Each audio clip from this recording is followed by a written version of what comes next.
यह बात तब की है जब मैं बड़ा हो रहा था। मेरा दादाजी उसी बिल्डिंग में रहते थे जहां मैं और मेरा परिवार रहता था। वो हमारे घर के ऊपर वाली मंजिल में रहते थे। यह एक पुरानी बिल्डिंग थी जिसमें कुल 14 अपार्टमेंट थे। वे मकान नंबर 3075 में रहती थी और हम 4061 में रहते थे। मेरे जन्म होने के पहले से ही दादाजी अकेले रहते थे। उनके सोने वाले कमरे की तरफ जाने वाले हॉल में एक अलमारी थी जिसमें हर महीने एक अजीब सी घटना होती थी। महीने में एक बार मेरा दादाजी मेरी माँ को ऊपर बुलाकर उनकी अलमारी को चेक करने के लिए कहते थे। उन्होंने बताया था कि पिछली रात को उनकी अलमारी में से बहुत ज्यादा शोर आ रहा था। एक बार मेरी माँ काम कर रही थी तो उन्होंने मुझे उनकी जगह पर दादाजी की मदद करने के लिए भेजा। मुझे नहीं पता था कि यह मेरे जीवन को परेशान करने और मेरे जीवन को अस्तव्यस्त करने वाले अनुभवों की एक शुरुआत होगी। जैसे ही मैंने दादाजी के कमरे में प्रवेश किया और मैं अलमारी की ओर बढ़ा तो मैं वहां का हाल देखकर दंग रह गया। ऐसा लग रहा था कि मानो किसी ने पूरी अलमारी को अस्तव्यस्त कर दिया हो।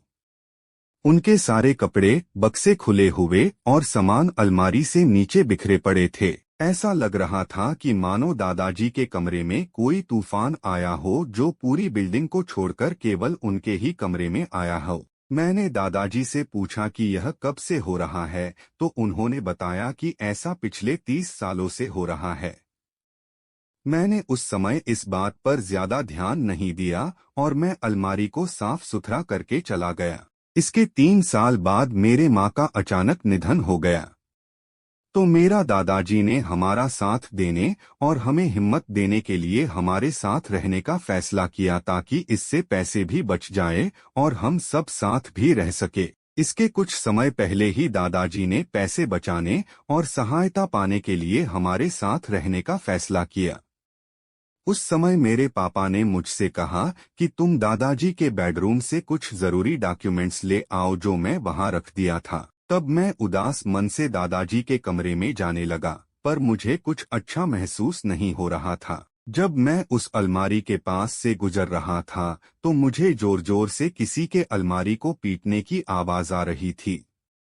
लगा जैसे कोई उस अलमारी से बाहर निकलने की कोशिश कर रहा हो। इन सबको नजरअंदाज करते हुए मैं आगे बेडरूम की ओर बढ़ा, लेकिन जैसे ही मैं अंदर कमरे में गया तो दरवाजा अचानक से बंद हो गया, जिससे मैं अंदर फंस गया। मैंने घबराहट के साथ दरवाजे को खोलने की कोशिश की तो पाया कि दरवाजा तो दूसरी तरफ से बंद था। लेकिन मेरा भाग्य अच्छा था तो मैंने थोड़ी कोशिश करके दरवाजा खोल दिया और मैं जितना जल्दी हो सके उतना जल्दी उस अपार्टमेंट से बाहर भागा।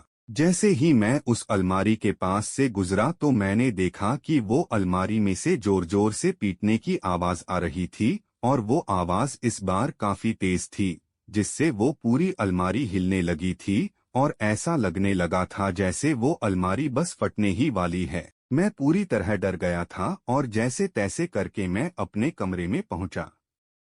मैंने अपने पापा को दादाजी के अपार्टमेंट की चाबियां दी और उनसे चिल्लाकर कहा कि आप ही जाकर वो काम कर लो, मैं नहीं जाने वाला। उस अलमारी में आज जो भी हुआ था उससे मैं इतना डर गया था कि अब मैं और वहां जाना क्या उसके बारे में सोचने से भी डरने लगा था। उस दिन के बाद से हमने कभी भी उस घटना का जिक्र नहीं किया और उस दिन के बाद से दादी के कमरे में से जो भी लाना हो वो सारा काम पापा ने ही किया। हम अपने जीवन में आगे बढ़ने लगे और हमारे सामने आए परेशान करने वाले अनुभवों को भूलने की कोशिश करने लगे। आज तक मुझे अभी भी आश्चर्य होता है कि दादाजी की अलमारी में उन घटनाओं का कारण क्या था या फिर वहां इससे भी अधिक भयानक हो सकता था। हेलो दोस्तों, स्टोरी आपको कैसी लगी कमेंट में जरूर बताएं।